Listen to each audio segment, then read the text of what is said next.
चलिए आज का हमारा नया टॉपिक है व्हीट स्टोन ब्रिज। अच्छा, इसको पढ़ाने का उद्देश्य ये है, वैसे आपके सिलेबस में जो है वो पोटेंशियोमीटर एक डिवाइस है। अब आप सिर्फ 3 डिवाइस पढ़ेंगे, एक पोटेंशियोमीटर, एक व्हीट स्टोन ब्रिज और एक रह गया मीटर ब्रिज। बस आपके में 3 डिवाइस बची है इस चैप्टर के सिलेबस में और कुछ नहीं बचा। और हाँ, याद रखने वाली बात यह है कि ये 3 डिवाइसेस जो हैं इनमें से एक जरूर आती है, 101% आती है। ठीक है, इतना ज्यादा श्योर होकर मैं इसलिए कह रहा हूँ क्योंकि कहीं ना कहीं या तो इन 3 में से कोई एक का पूरा डेरिवेशन टाइप से पूछ लिया जाता है। उन्होंने पूरा एक क्वेश्चन दे दिया कि तीनों में से किसी को एक्सप्लेन करो।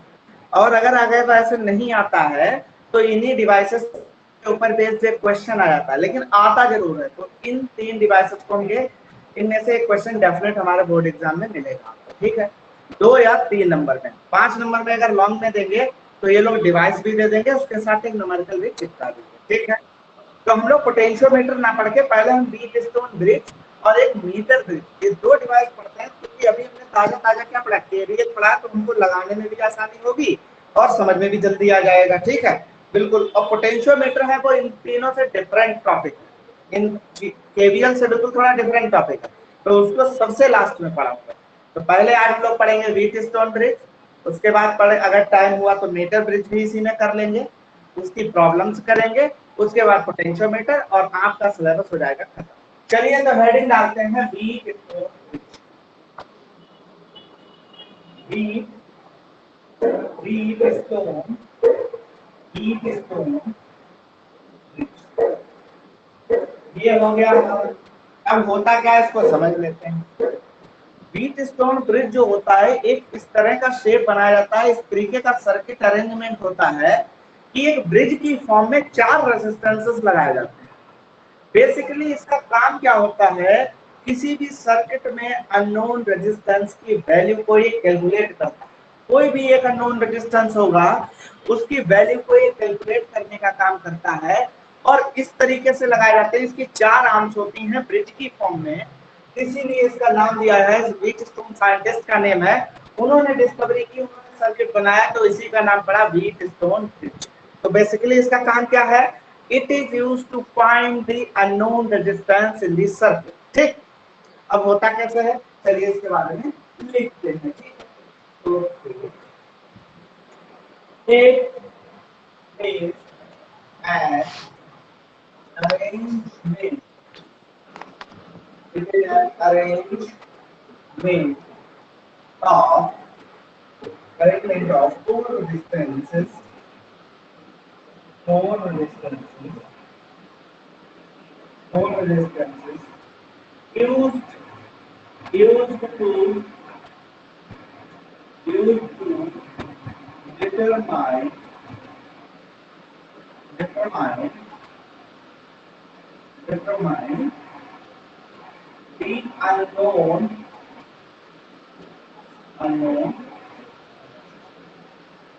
unknown resistance। ठीक, क्लियर। अब भाई इसका क्या होगा, कंस्ट्रक्शन।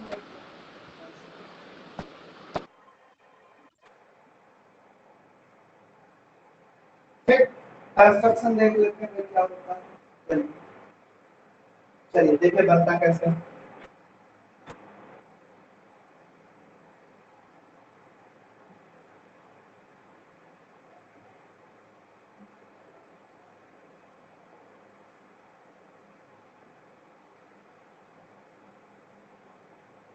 ये आर्म हो गई ए बी सी और डी।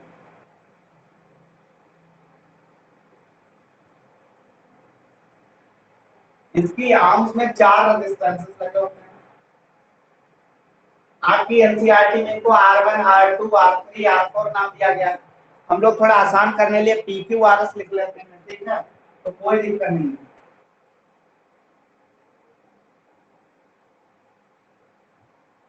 ठीक, ये रेजिस्टेंस P, ये रेजिस्टेंस Q, ये रेजिस्टेंस R, ये रेजिस्टेंस R और ये रेजिस्टेंस हो गया हमारा S। इसको हम अननोन रेजिस्टेंस के सामने हमने ऐड कर दिया। चलो अब क्या करना है, इसके साथ एक बार सप्लाई देनी है, एक सेल लगा दिया। ठीक, सेल लगा दिया भाई, जिसका ईएमएफ कितना ई, बहुत अच्छे से।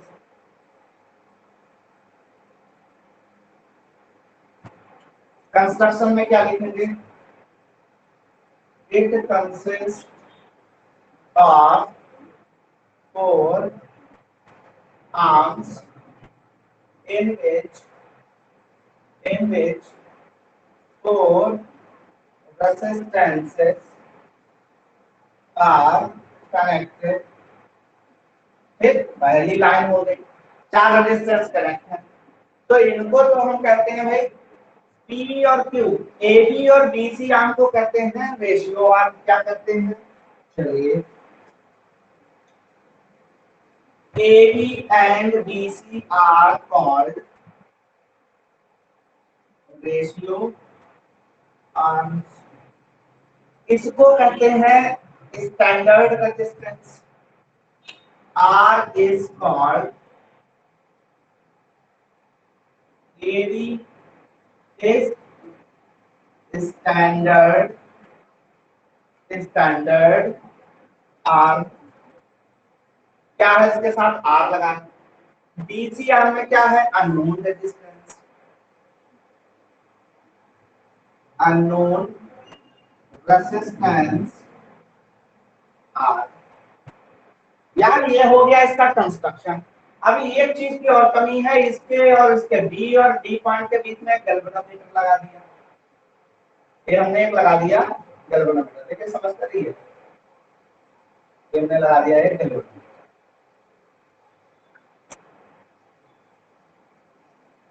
BD in BD are galvanometer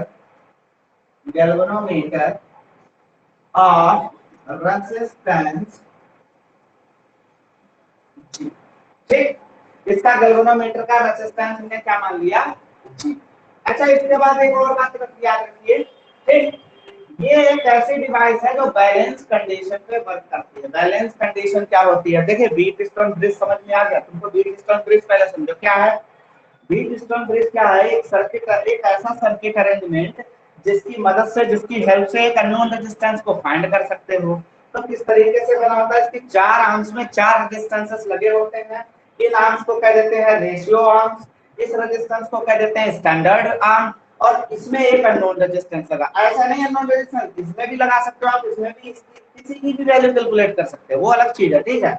तो ये काम करता है नल पॉइंट मेथड डिवाइस पे। नल पॉइंट मेथड डिवाइस का मतलब क्या होता है, हमें हर हालत में ब्रिज को बैलेंस करना होता है। ब्रिज जब तक बैलेंस नहीं होगा तब तक ये रेजिस्टेंस की रीडिंग सही नहीं दे पाएगा। अच्छा, ब्रिज को बैलेंस करने की इसमें कंडीशन क्या है, ब्रिज तब बैलेंस होगा जब पॉइंट बी और पॉइंट डी क्या हो, सेम पोटेंशियल पे हो।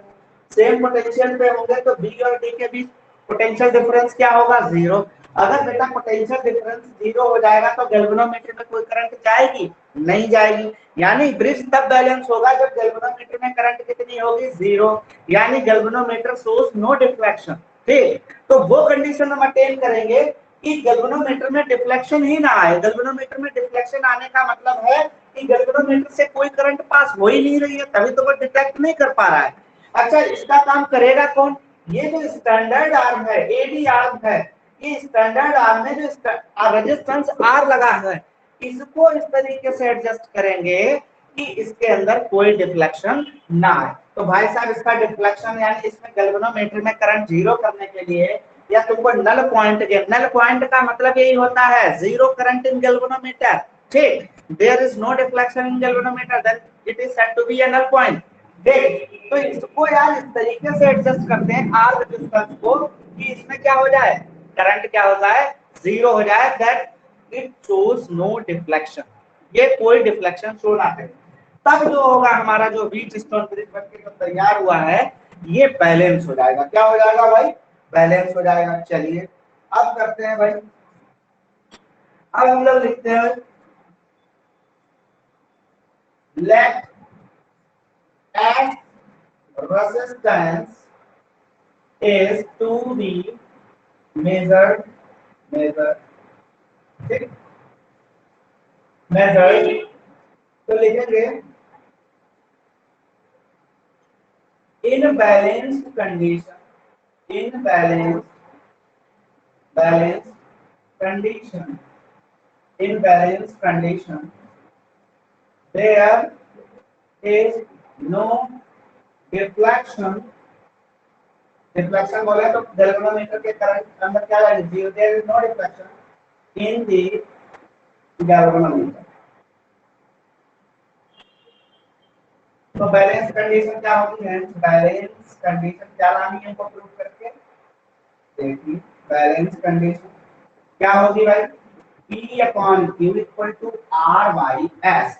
यहाँ से हम निकाल सकते हैं अननोन रेजिस्टेंस और S इक्वल टू क्या निकाल सकते हैं, R अपॉन P इंटू, यहाँ से ये आ जाएगा बैलेंस कंडीशन। ये तो देखो it is an arrangement of four resistors used to determine the unknown resistance। Construction हो गया, कैसे लगता है, कौन सा बैलेंस कंडीशन क्या होती है, लिखवा दिया देयर इज नो डिफ्लेक्शन। अच्छा डिफ्लेक्शन क्यों नहीं होगा, क्योंकि बेटा क्या होगा, इन बैलेंस कंडीशन में लिखे दे रहा हूं V B equal to VD, right? Potential at point B will be equal to potential at point D. When there is no potential difference across this branch, there will be no current according to Ohm's law। Ohm's law क्या कहता है, अगर potential difference है तभी तो current flow होगी, potential में difference ही नहीं है भैया, सेम पोटेंशियल पे है दोनों पॉइंट, तो चार्ज का फ्लो कैसे होगा, चार्ज का फ्लो तो होता है higher potential to lower potential because of potential difference. So there will be no charge flow, that it means there is no current across the BD branch। तो जो balance condition होगी तो इसमें current, इस branch में current क्या होता है, जीरो। इतना छापो जल्दी, इसका डेरिवेशन कराते हैं बैलेंस कंडीशन जल्दी से।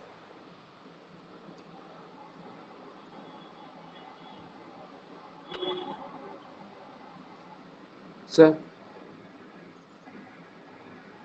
सर हाँ बताओ बेटा। सर ये क्या लिखा हुआ है 4 के बाद यहाँ कंस्ट्रक्शन में, इट कंसिस्ट ऑफ 4। ये बेटा ये हाँ आर्म लिखा है, आर्म, सही है सर। आर्म लिखा है ARMS, आर्म्स।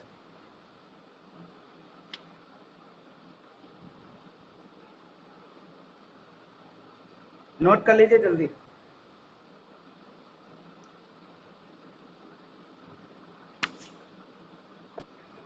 अभी इस चीज को प्रूव करके लाएंगे कैसे आएगा, KVL लगेगा, KCL लगेगा, बड़ा सिंपल।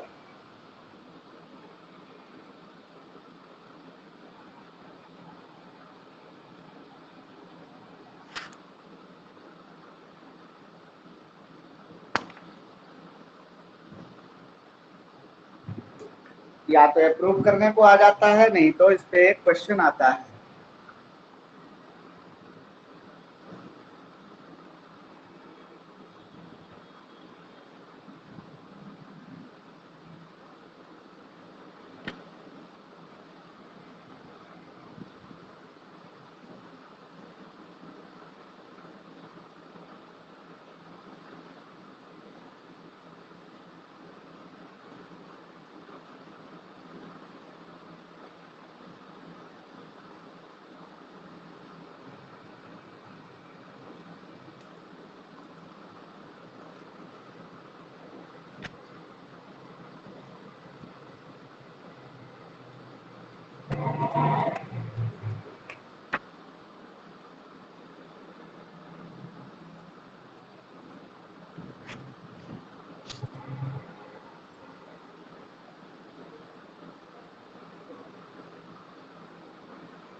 हो गया सर,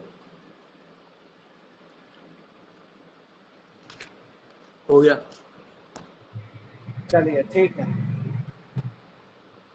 अब देखिए डायग्राम में अपन को क्या लगाना है, ये बैलेंस वाली कंडीशन दोनों को लगानी पड़ेगी।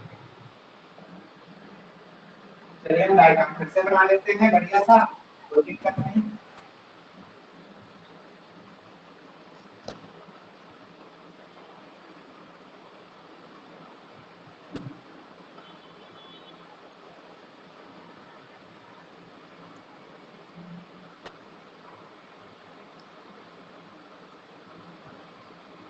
ये हो गया हमारा डायग्राम।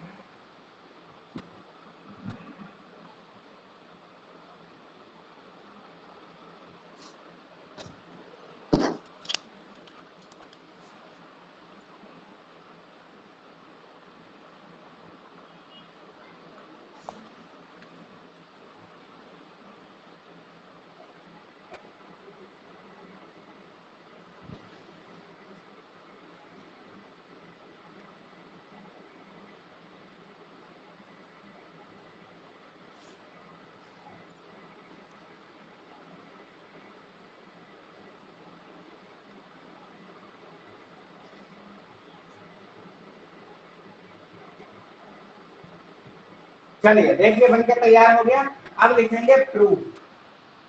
हेडिंग डालना प्रूफ। और बेटा डायग्राम में आप उसी में कर लेना जो बनाया आज मैंने, ठीक है, मैं मत बनाना, मैंने आपको। अब देखिए केसीएल लगाएंगे सबसे पहले। केसीएल बोले तो करंट लॉ, करंट पहले निकालेंगे पूरे सब्जेक्ट में कहां कहां कितनी कितनी करंट जा रही है। देखो ये हमारा सेल है, हमने क्या कहा था, सेल से जितनी करंट लेनी है उसकी बातों की करनी। तो मान लो हमने इससे आई करंट निकाली, ये आई करंट यहाँ तक गई, मान लिया हमने, सपोज कर लिया कि भाई इधर चली गई I1 और इधर चली गई I2, यहाँ तक आई बन गई है। देखो क्या कहा, जंक्शन कोई करंट नहीं है तो इधर क्या होगा भाई, डिवाइड होगा। क्या होगा, करंट क्या होगी, डिवाइड।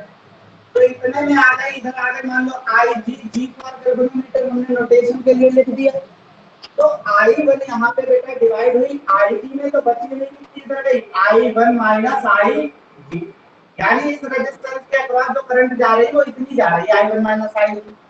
अब इधर से देखो क्या आ रही है, इधर से IG आ रही है, इधर से I2 आ रही है, दोनों यहाँ पे मिली, तो इस रेजिस्टेंस के अक्रॉस कितनी जाएगी, I2 I2 प्लस IG। यहाँ से ये जा रही है, यहाँ पे पूरी, यहाँ से आ रही है, दोनों को यहाँ पे देखो सब मिलके I1 माइनस IG, और इधर से आके मिली I2 प्लस IG। ये कट गया, बची कितनी, I1 I1 plus I2। Plus I2।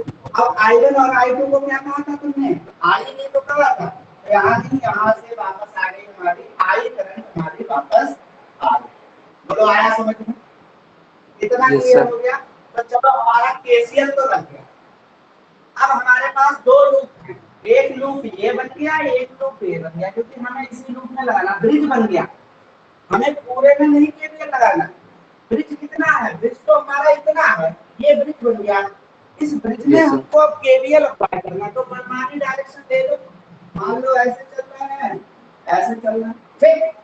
तो ये हमारा एक लूप कौन सा हो गया भाई, ऐसे अगर चल रहे हैं, हम ऐसे जा रहे हैं, तो मान लीजिए ए बी डी ए, देखेंगे applying KVL in,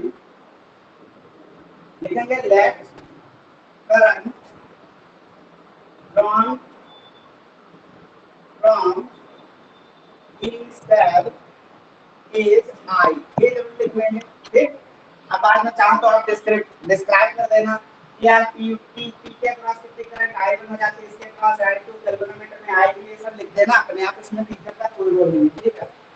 applying KVL कौन सा लूप ले रहा है, इधर चल रहा है, ऐसे चले हैं हम, कैसे क्लॉक वाइज, तो A B D A loop.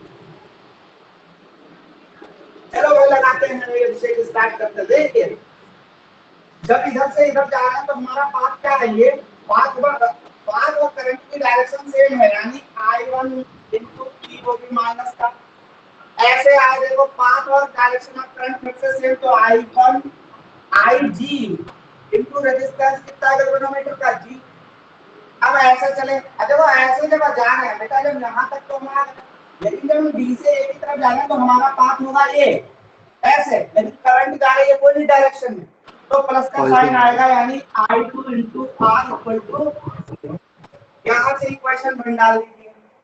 अब दूसरा लूप तो लिखेंगे अप्लाइंग KVL इन, कौन सा लूप, लूप बोल दो भाई, हम इधर से इधर जा रहे हैं, तो बी सी डी बी।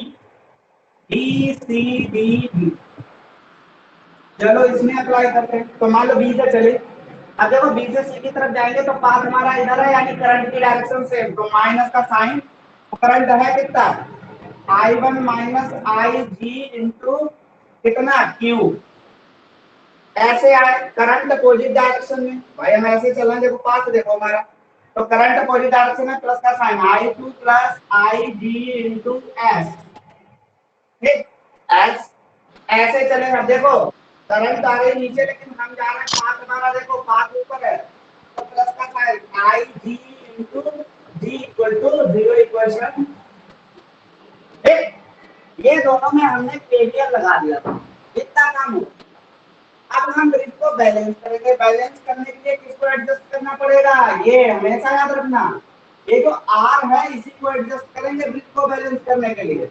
अब ब्रिज का बैलेंस होगा जब गैल्वेनोमीटर में करंट जीरो होगा, तो लिखेंगे in balance condition, balance condition में क्या होगा, इसका इसका पोटेंशियल क्या होगा, same, D equal to BD, hence IG will be zero, भाई करंट हो जाएगी जीरो बैलेंस कंडीशन में, तो बैलेंस कंडीशन में ये दोनों इक्वेशंस कितनी हो जाएंगी, बोले तो लिखेंगे फ्रॉम 1 एंड 2 वी गेट, दोनों इक्वेशंस में आई के लिए क्या पुट कर देंगे, जीरो, चलो पुट करो, तो माइनस I1 b, ये तो हो गया minus zero, plus I2 r equal to zero, यहाँ से आपका आ गया I1 b equal to I2 r, equation 3 डाल दीजिए।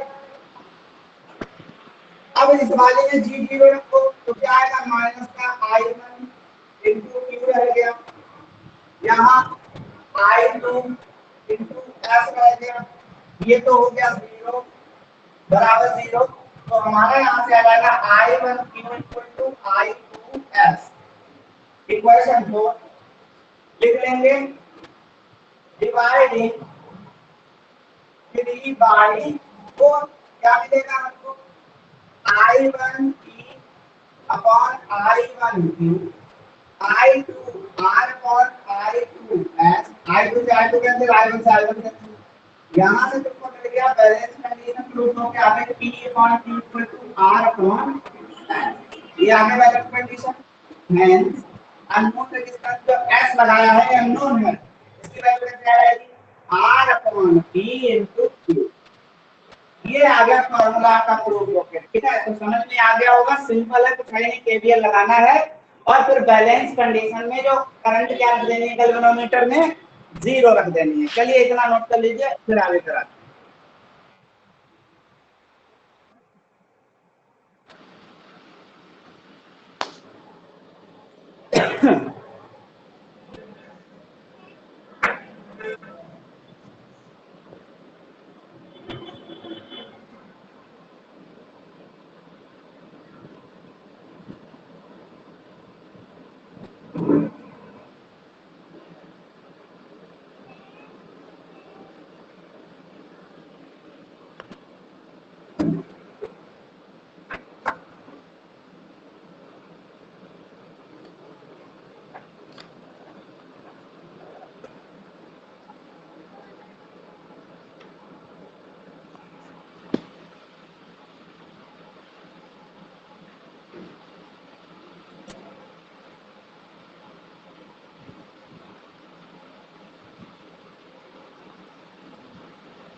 हो गया सर।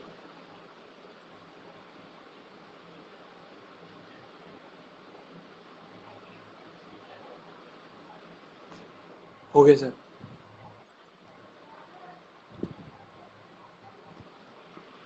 सर। हो गया बेटा? Yes sir. चलिए, तो ये आपका व्हीट स्टोन ब्रिज का आपका क्या खत्म हो गया? व्हीट स्टोन ब्रिज कर लिया आपने। क्या होता है व्हीट स्टोन ब्रिज? कि भाई एक ऐसा कॉम्बिनेशन होता है रेजिस्टेंसेस का, चार आर्म्स होती हैं ब्रिज की फॉर्म में, चार रेजिस्टेंसेस लगे होते हैं, एक अननोन होता है, एक स्टैंडर्ड रेजिस्टेंस होता है जिसका काम क्या होता है, गैल्वेनोमीटर में डिफ्लेक्शन को जीरो करना। मतलब यार ब्रिज को बैलेंस करने का काम वो करता है। ठीक, अननोन रेजिस्टेंस को वैल्यू कैलकुलेट कर सकते हैं। तो बेसिकली बैलेंस कंडीशन क्या होती है बेटा, कि गैल्वेनोमीटर में करंट जीरो है। तो ये हो गया आपका व्हीट स्टोन ब्रिज का पूरा प्रूफ हो गया, उसके बारे में बता दिया। अब ये क्वेश्चन ये आ जाता है कि यार कोई भी डिवाइस है, जैसे आप कोई भी इलेक्ट्रिकल डिवाइस यूज करो या कोई भी चीज आप दुनिया में आप कोई भी मशीन यूज करो, तो आप सबसे पहले उसकी क्या चेक करते हो? सेंसिटिविटी। भाई जितनी कोई बॉडी या कोई भी मशीन आप अगर यूज कर रहे हो, वो जितनी सेंसिटिव होती है उतनी अच्छे रिजल्ट देती है, मतलब एरर नहीं आने देती। अगर आप कोई एक्सपेरिमेंट कर रहे हो, जैसे मान लीजिए अगर आपके पास एक वोल्ट मीटर है, आप उससे क्या मेजर करेंगे? मान लीजिए DC volt meter, DC voltage measure कर रहा है, ठीक है, पोटेंशियल डिफरेंस मेजर कर रहा है। और भाई साहब अगर वो पुराना वोल्ट मीटर है तो वो जानते हो क्या करेगा, वो कुछ ना कुछ क्या देगा, एक्यूरेट वोल्टेज नहीं देगा, उसमें कुछ ना कुछ क्या होंगे, एरर्स होंगे। एरर्स होंगे, वो उतना सेंसिटिव नहीं होगा। या पुराने गैल्वेनोमीटर होते हैं वो उतना सेंसिटिव नहीं होते, क्या होता है उनमें करंट जा रही है लेकिन उनका डिफ्लेक्शन हो ही नहीं रहा। तो ये सारे काम, जो जितनी अच्छी डिवाइसेस होती हैं वो उतनी ही ज्यादा सेंसिटिव होती है, और जितनी सेंसिटिव डिवाइस होगी वो उतनी ही अच्छी डिवाइस मानी जाती है। इसीलिए हम भी इसमें भी मैं व्हीट स्टोन ब्रिज की सेंसिटिविटी के बारे में बात करेंगे। तो सेंसिटिविटी का मतलब क्या होता है? अगर हम सेंसिटिविटी की डेफिनेशन बताएं तो सीधे सीधे बात ये हो जाएगी, when galvanometer gives a large deflection when a small amount of current passes through it। भाई साहब अगर कोई अच्छा गैल्वेनोमीटर है, सेंसिटिव गैल्वेनोमीटर है, भाई ब्रिज में क्या है, ब्रिज में कौन बता रहा है बैलेंस है नहीं बैलेंस है? गैल्वेनोमीटर। तो इसका सेंसिटिव होना बनता है। तो भाई गैल्वेनोमीटर जब सेंसिटिव होगा, जब भाई साहब जरा सी भी करंट अगर पास हो रही है ना गैल्वेनोमीटर से, और गैल्वेनोमीटर एकदम चिल्ला पड़े, चिल्लाना पड़ेगा मतलब बहुत लंबा डिफ्लेक्शन है, पूरा पॉइंटर है उसका हिल जाए, पूरा पूरा फुल डिफ्लेक्शन दे, तो समझ लो वो गैल्वेनोमीटर सबसे अच्छा गैल्वेनोमीटर है, सेंसिटिव गैल्वेनोमीटर है। एटलीस्ट सेंसिटिव नहीं आप कह सकते हो, मोस्ट सेंसिटिव गैल्वेनोमीटर। ठीक। और पुराने जो गैल्वेनोमीटर में हो जाते हैं उसमें क्या होता है, स्मॉल करंट को डिटेक्ट ही नहीं कर पाते हैं, तो वो सेंसिटिव नहीं रहते। ठीक। तो इसी बारे में हम लोग बात करने वाले हैं कि sensitivity of a Wheatstone bridge किस पे डिपेंड करती है, और अगर कोई व्हीट स्टोन ब्रिज कम सेंसिटिव है तो उसकी सेंसिटिविटी को कैसे इंक्रीज किया जा सकता है, the number of ways we are going to discuss. ठीक है, चलिए तो हेडिंग डालते हैं, sensitivity of a Wheatstone bridge.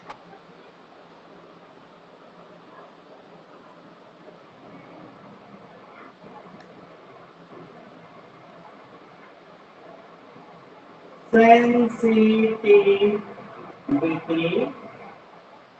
of a wheat stone bridge. Sensitivity of a wheat stone bridge. Okay. चलिए देखते हैं, लिखेंगे a wheat stone bridge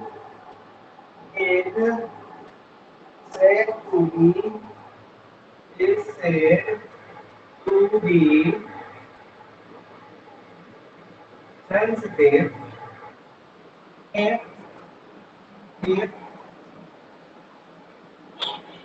it shows shows a large reflection in the galvanometer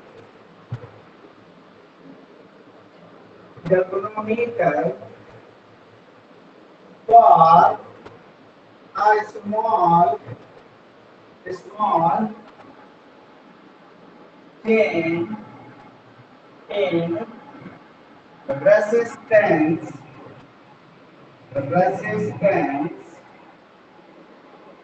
in the resistance R. ठीक। अच्छा इन्होंने क्या कहा, मैंने भी आपको यही तो बताया, मैंने कहा कोई भी गैल्वेनोमीटर अगर खूब ज्यादा डिफ्लेक्शन देता है, एक लार्ज डिफ्लेक्शन देता है, जब उससे क्या होती है, छोटी सी भी small amount of current flow होती है। इन्होंने भी वही बात कही है, इन्होंने क्या कह दिया है, a weak stone is said to be sensitive if it shows a large deflection in the galvanometer. कब? For a small change in resistance. अच्छा एक बार बताओ, रेजिस्टेंस चेंज होगा तो करंट नहीं चेंज होगी? बिल्कुल चेंज होगी। अगर रेजिस्टेंस को बढ़ा दोगे तो करंट सर्किट में क्या हो जाएगी, रिड्यूस हो जाएगी। रेजिस्टेंस अगर कम कर दोगे, डिक्रीज कर दोगे तो सर्किट में करंट क्या हो जाएगी, इंक्रीज हो जाएगी, बढ़ जाएगी। तो अगर आप रेजिस्टेंस के साथ छेड़खानी करते हो, मतलब अगर आप रेजिस्टेंस की वैल्यू को चेंज करते हो, तो there will be change in the current, if there will be change in the current, there will be a deflection in the galvanometer. अब डिफ्लेक्शन अगर लार्ज डिफ्लेक्शन दे रहा थोड़े से भी चेंज करके लिए, तो वो क्या है, ब्रिज, वो बढ़िया सेंसिटिव ब्रिज है। व्हीट स्टोन ब्रिज कैसा है, सेंसिटिव ब्रिज है। अच्छा एक बात और बताते हैं, जैसे आपने ब्रिज बनाया था, अभी ऐसा ब्रिज बनाया था हम लोगों ने, तो हमने इसमें आर लिया था, ये पी लिया था, ये ए लिया था, ऐसे देखो पी क्यू आर ऐसे लिया था, ऐसे लिया था।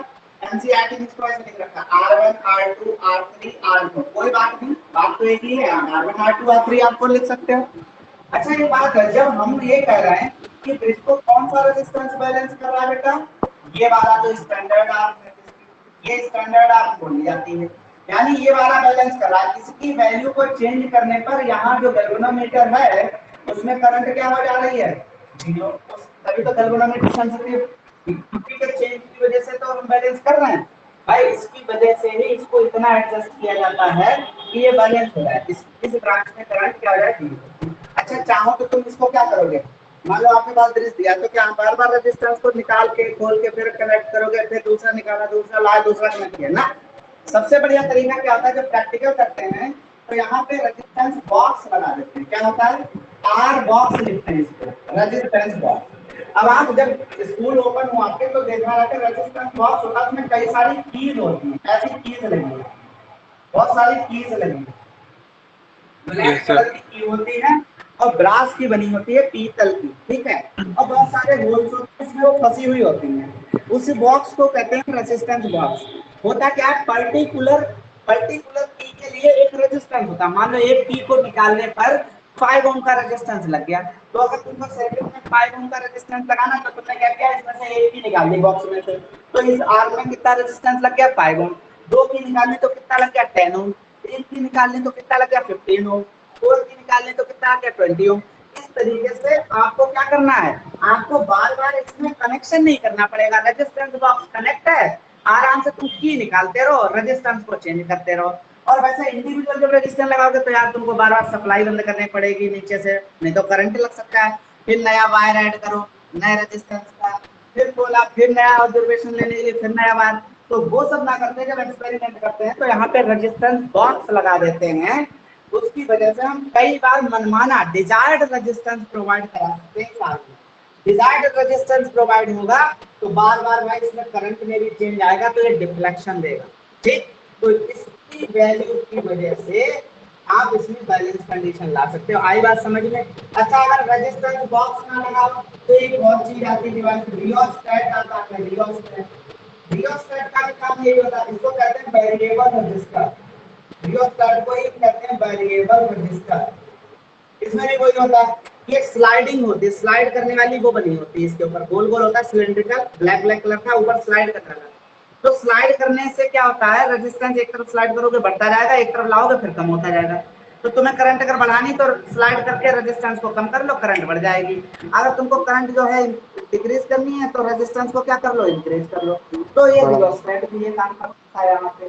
तो ये सारी बातें आपको बताने वाली थी, तो बता दिया मैंने, बाकी नॉलेज के लिए है, लेकिन अगर आप एग्जाम में आए तो वहां पे केवल आर रेजिस्टेंस ही लगाएंगे, ठीक है। ये प्रैक्टिकल के लिए बताया था आपको कैसे होता है एक्चुअल में, ठीक है। चलिए, अब ये तो हो गई सेंसिटिविटी। अब लिखेंगे sensitivity, sensitivity, sensitivity of Wheatstone. W या ब्रिज लिखे ले रहे हैं यार, बताओ बीट स्टोन लिखे, Wheatstone bridge depend on two factors। कौन दो फैक्टर पे? पहला फैक्टर, पहला तो यही है, पहला फैक्टर है भैया कि जो ब्रिज में रेसिस्टेंस लगे हैं, बीट स्टोन ब्रिज में रेसिस्टेंस लगे हैं, उनकी उन पे सेंसिटिविटी बहुत डिपेंड करती है। अब देखिए कैसे डिपेंड करती है भाई साहब। अगर आप सेम ऑर्डर के रेजिस्टेंस लगा रहे हो तो ब्रिज ज्यादा सेंसिटिव होता है। बता, आप सेम ऑर्डर का मतलब क्या? जैसे मान लो आपने 4 रेजिस्टेंस लिए, ठीक, एक अननोन है, पता ही नहीं आपको, ठीक। ब्रिज सेंसिटिव तब होगा जब सेम ऑर्डर, सेम ऑर्डर बोले तो अगर ओम की यूनिट में है तो सारे ओम में हो, 2 डिजिट की में है, 3 डिजिट में हो तो सारे 3 डिजिट में ही हो, 4 डिजिट में हो तो सारे 4 डिजिट, जैसे किलो ओम में लगा तो सारे किलो ओम की फॉर्म में होने चाहिए, ठीक। जैसे मान लीजिए आपने लगाया 10 kilo ohm, 50 kilo ohm, 60 kilo ohm, 80 kilo ohm, ठीक। तो देखो इनका ऑर्डर क्या है, सेम है, 2 डिजिट में है। तो इस कंडीशन में भाई साहब ब्रिज की सेंसिटिविटी और बढ़ जाती है। और सबसे ज्यादा तो ब्रिज जब सेंसिटिव होता है कि सारे रेजिस्टेंस इक्वल हो जाए, P equal to Q equal to R equal to S, तो सबसे ज्यादा मजेदार बात है। मतलब अगर ऑर्डर तो था ही सेम, अब आपने रेजिस्टेंस की वैल्यू को भी सेम कर दिया, इक्वल रेजिस्टेंस लगा दिए चारों आर में, तो ब्रिज जो होगा वो मोस्ट सेंसिटिव होगा, याद रखिएगा।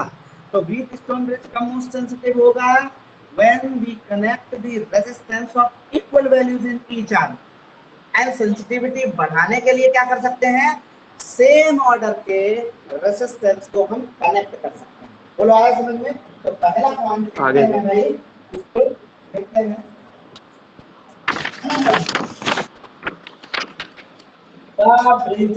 Bridge is most sensitive, most sensitive if bridge is most sensitive if the value all the 4 resistances are of the same order। दूसरा, आगे बात समझिए, सबसे ज्यादा सेंसिटिव कब होगा बेटा, जब इक्वल लगा दो। तुमसे कहा जाए कि ऐसी कंडीशन बताओ ब्रिज स्टोन ब्रिज की कि उससे ज्यादा सेंसिटिविटी कभी हो ही ना, तो कह दो इक्वल रेजिस्टेंस लगा दो, सबसे ज्यादा सेंसिटिव। और वैसे मोस्ट सेंसिटिव प्रैक्टिकली कहा जाए तो भाई साहब सेम ऑर्डर के लगा दो, ठीक। अगर मेगा ओम्स में है तो सारे मेगा ओम्स में, किलो ओम्स में है तो किलो ओम्स में, ठीक है। ये नहीं हो कि एक यार एक 1 ओम का रेजिस्टेंस लगा दिया, एक तुमने 10,000 का लगा दिया, यार ये नहीं हो सकता, ठीक। दूसरी बात, बीट स्टोन ब्रिज की सबसे बुरी बात ये है, ना तो ये low value of resistance calculate कर पाता, मेजर कर पाता है, और ना ही ये हाई वैल्यू ऑफ रेजिस्टेंस कर पाता है। भैया very low and very high resistance से मेजर नहीं कर पाता है, इसीलिए इसके बाद एक और डिवाइस बनी है इससे भी अच्छी, ठीक। तो वो हम कल पढ़ेंगे, फिलहाल आज के लिए relative positions of battery and galvanometer. Relative position of battery and galvanometer। भाई साहब दो चीजों पे डिपेंड करती है। ठीक,